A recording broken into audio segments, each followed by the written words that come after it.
The collapse happened without warning. One moment, Ariana was guiding the Velkari cubs through the ancient mining tunnels of Threshold 7, pointing out the crystalline formations that had taken millennia to form. The next, the ceiling groaned like a dying beast, and the world became dust and darkness and the terrible sound of rock crushing rock. When the rumbling finally stopped, Ariana found herself in a pocket of space no larger than a storage closet. Her headlamp flickered weakly, illuminating 3 pairs of luminescent eyes staring at her through the darkness. The cubs, Sika, Mrel, and little Voss, huddled together, their fur standing on end, their pointed ears flat against their skulls. "Miss Ariana?" Sika's voice trembled, barely more than a whisper. Ariana forced herself to breathe slowly, assessing the situation with the methodical calm that had been drilled into her during survival training. The air tasted stale but breathable. The rocks above them had formed a precarious arch, unstable but holding. Her communicator was crushed beneath a boulder. They were trapped. "I'm here," she said, keeping her voice steady. "We're all here. That's what matters." The Velkari were a species of leonine bipeds, proud and ancient, but these were children, barely 8 cycles old in their reckoning, equivalent to human 10-year-olds. They had been so excited about the field trip, so eager to explore the geological wonders their teacher Gavin had described in class. Gavin. He had been leading the other group deeper in the tunnels. Was he trapped too? Was he even alive? Ariana pushed the thought away. She couldn't afford despair. Not when 3 pairs of eyes looked to her for salvation. "What do we do?" Mrel asked, his claws scraping nervously against the stone floor. "We wait," Ariana said. "And we stay calm. The rescue teams will be looking for us." "How long?" Little Voss whimpered. Ariana didn't answer immediately. She knew the statistics. Threshold 7's mining operations had been abandoned for 50 years. The tunnels were a labyrinth. It could take days to locate them, if they were found at all. "However long it takes," she finally said. "We're survivors. All of us." The first day was the hardest. The cubs were terrified, jumping at every creak and groan of the settling rock. Ariana rationed their emergency supplies with ruthless efficiency, 3 protein bars and 2 water pouches between 4 beings. It wouldn't last long. By the second day, hunger began to gnaw at them. The Velkari metabolism ran hot. They needed more calories than humans. Sika stopped talking. Mrel's hands shook. Voss simply stared at the wall, his ears drooping. That's when Ariana began to tell stories. "Have I ever told you," she said, gathering the cubs close, "about the time humans went to war with a star?"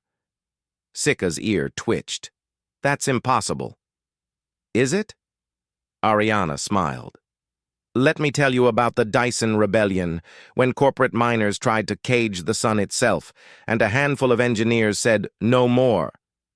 She wove the tale with careful detail, describing the impossible odds, the clever sabotage, the moment when the Liberation Fleet emerged from behind Mercury with nothing but mining lasers and audacity. The cubs leaned in, forgetting their hunger for precious minutes. When that story ended, Voss asked for another. So Ariana told them about the first contact disaster, when humanity's greeting probe accidentally insulted the Horgathi Empire by playing death metal at first contact.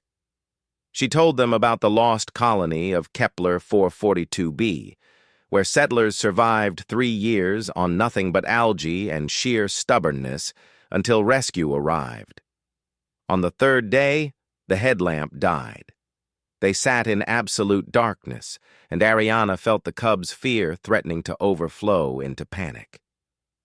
"Let me tell you," she whispered, "about the long night of Europa Station." She described how 300 humans had survived a reactor failure in the frozen depths of Jupiter's moon, keeping each other warm, sharing stories and songs, refusing to let the cold and dark win. Her voice became their lifeline, threading through the blackness like a rope they could all hold on to. The fourth day brought delirium. Morel thought he heard his mother calling. Voss hallucinated food. Sika wept silently. Ariana's own throat was raw from thirst, her stomach a hollow ache. But still she talked. She told them about Terry Fox, who ran across a continent on one leg. About Shackleton's crew, who survived Antarctic ice for over a year. About the generation ships that traveled for centuries between stars, each generation keeping the dream alive for the next. "Why do you tell us these stories?" Sika asked weakly on the fifth day. "Because," Ariana rasped, "humans learned something important. When you have nothing else, no food, no light, no way out, you still have hope. And sometimes, hope is enough to keep you breathing until help arrives." "But we're not human," Morel whispered. "No," Ariana agreed, pulling the cubs closer in the darkness. "But you're with one, and I'm not letting you give up. Not today. Not ever." On the sixth day, Ariana was barely conscious when she heard it, the distant sound of drilling. She tried to rouse the cubs, but they didn't respond. Terror gave her a final surge of adrenaline. "Story," she croaked, shaking Sika gently. "One more story, about the rescue team that never gave up, about the teacher named Gavin who—" The rocks above them shifted. Light poured in, blinding and beautiful. Voices shouted. Strong hands reached through the gap. Gavin's face appeared, streaked with dust and tears.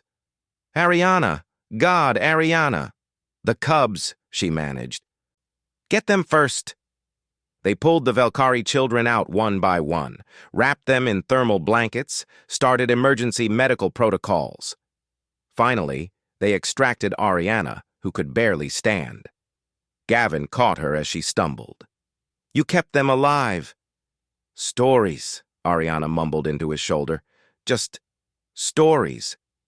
But as the rescue team carried them toward the surface, toward light and air and life, Sika's weak voice called out from her stretcher. "Miss Ariana, when we get home, will you tell us another story?" Ariana smiled, tears cutting tracks through the dust on her face. "As many as you want." Because that's what humans did. They survived. They endured.